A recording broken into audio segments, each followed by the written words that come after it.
What's up, everybody? Full Manga Alchemist here, and it is now that time of month again for another manga haul. Got plenty of volumes this month, a lot of omnibuses, a lot of hardcovers, so I'm really excited about it. So without further ado, let's get into it.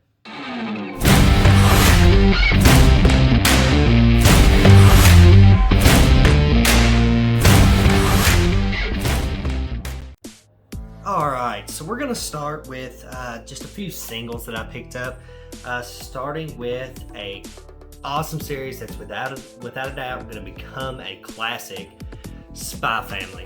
Spy Family, you know, if you don't know about Spy Family by now, it's about a spy who recruits two other people, a wife and daughter, to complete his mission, and stuff just gets wacky from there. Volume 5 is fantastic.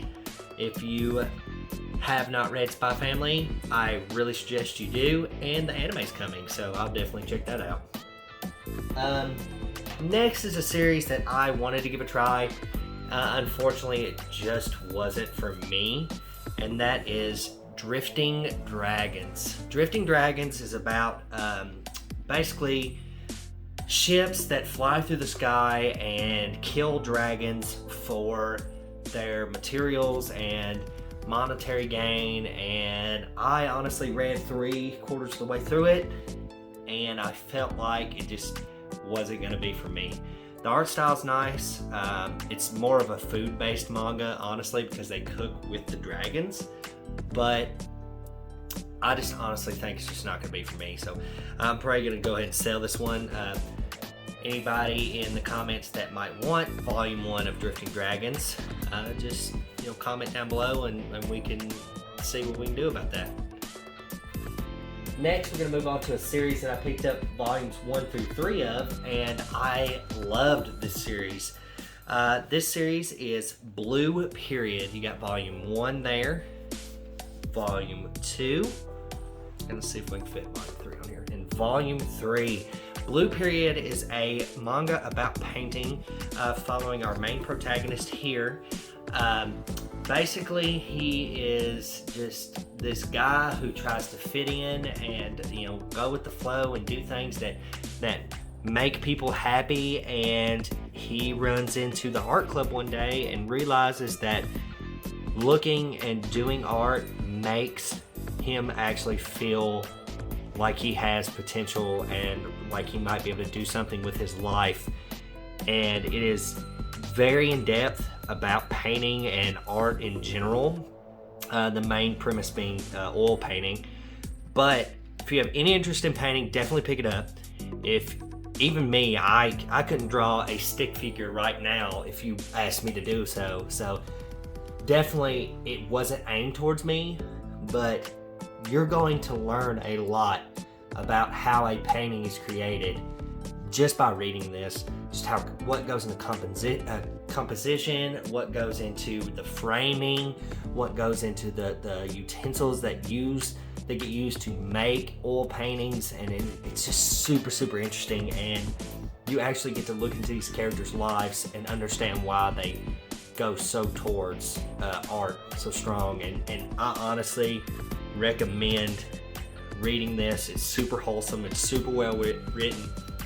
I honestly think it needs an anime. I can't wait to read Volume 4. So that was Blue Period, Volumes 1 through 3.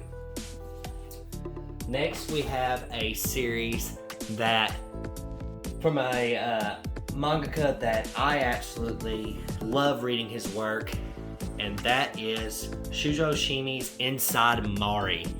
So we have Volumes 1 through 7 of Inside Mari. So there's Volume 1, Volume 2, Volume 3, Volume 4, Volume 5, Volume 6, and Volume 7. Something I did not know about Inside Mari is that it is actually ongoing. I thought ever since Blood on the Tracks came out, I thought that Inside Mari was done and completed.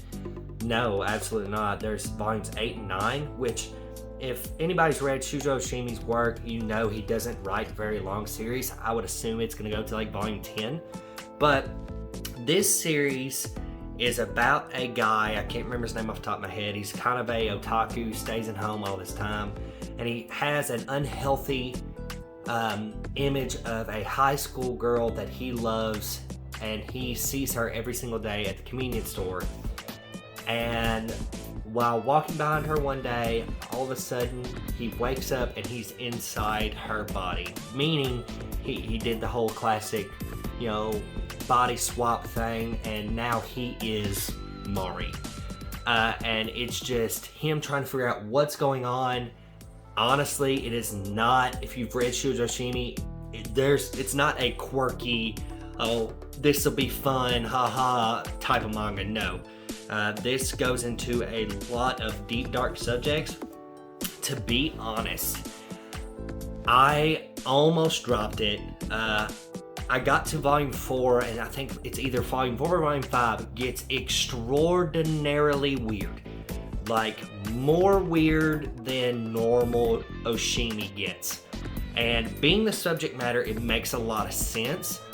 But after I push through that, and it kind of goes into the psyche of the characters and why those things happened, honestly, I like it more than I like Happiness. I don't like it more than the Flowers of Evil, but that's the Flowers of Evil. But it's better, in my opinion. I think so far it is a better manga in general than Happiness. And that's just ranking Shoujo Shimi's work. Do I recommend this to everyone? No. Do I recommend this to people that like Shoujo Shimi's style of writing, his artwork, and his overall storytelling? Yes. But even for someone that is a huge fan of Shoujo Shimi, I don't, just go into it and be ready for it to get like extra weird. I mean, it's gonna get more weird than you're used to him being. But in my opinion, it's fantastic. I can't wait for volume 8, volume 9. I don't know if there'll be a volume 10, but it's definitely nearing its end. There's plots getting tied up. It's getting there. So that is volumes 1 through 7 of Inside Mori. Okay, moving on, guys. We got my omnibuses and my hardcovers, like I said in the preview. So starting out with a absolute killer series is Ganz. I have Omnibus 4, Omnibus 5, and Omnibus 6. This manga is a fever dream on acid. There are constant crazy things going on in this manga. I've read Omnibus 4. I have not read, as you can see, I still have the plastic on 5 and 6. You don't know what's going to happen at any given moment. You think some characters are full of shit and they're not going to do what they say they're going to do, but then they do it, but they do it a certain different way that you don't understand. And Ganz is freaking crazy. Like, for instance, the vast majority of Volume 4 of Ganz does not take place in the apartment or with Ganz around. It takes place in the real world with real things happening and characters getting introduced, and it's still just as crazy as a volume like Volume 2 that took place almost entirely during the game of Ganz. If you haven't read Ganz, if you're okay with a lot of nudity, a lot of gore, and a lot of cussing and just craziness, read it. If not, if you're not okay with those things, don't read it. I recommend Ganz. It's a freaking thrill ride. Every page, you're like, what's going to happen next? I can't say enough good things about Ganz.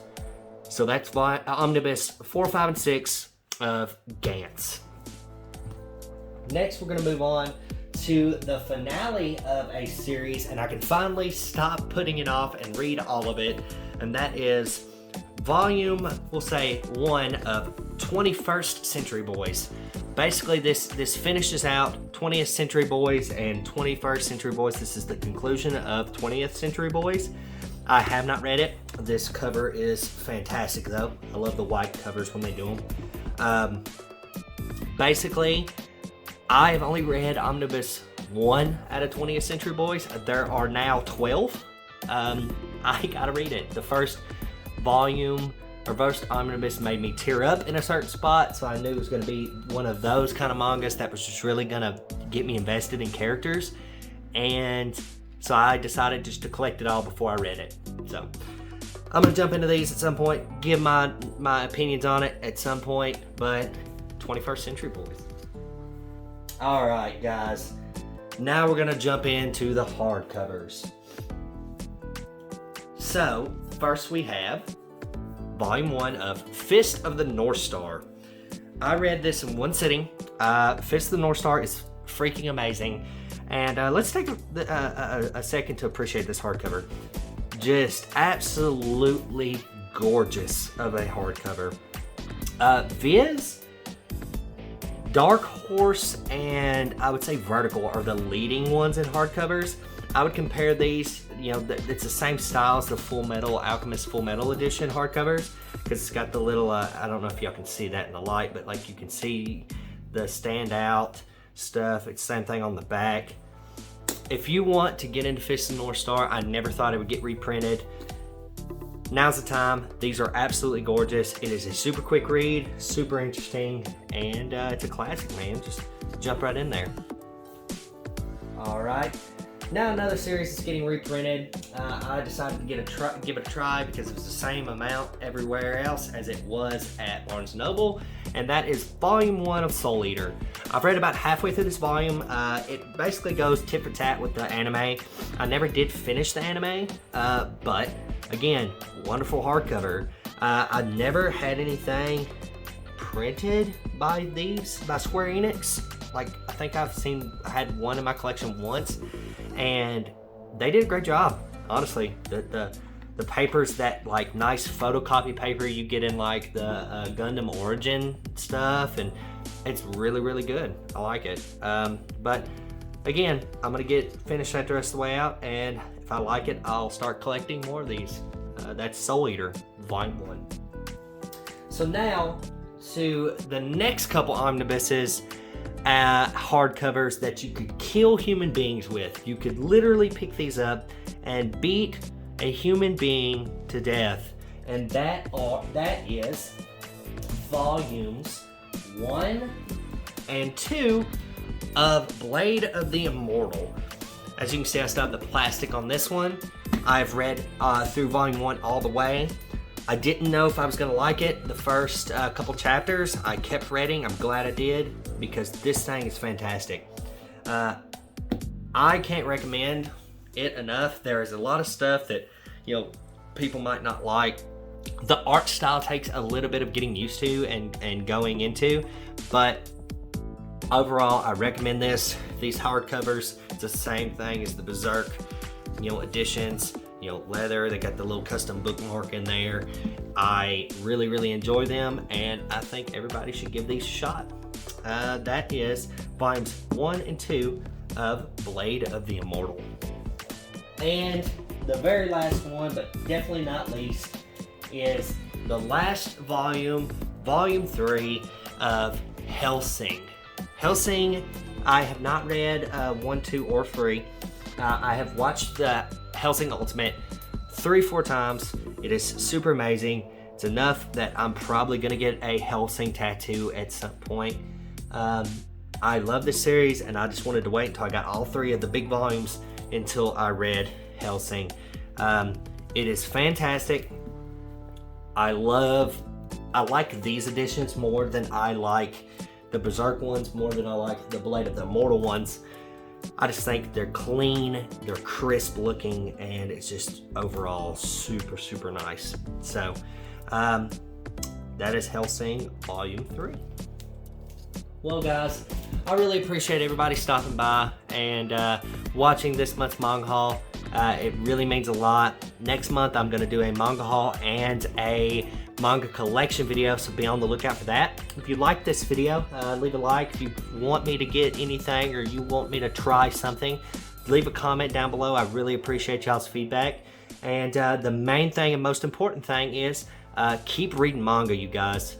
Sustain the industry, buy manga, try manga out. The Shonen Jump app is only a few dollars a month, and you can try all the manga out you want and buy it physically if you would like to.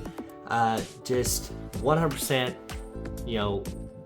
read manga and support the industry, guys. So, y'all have a good day. Be good to each other.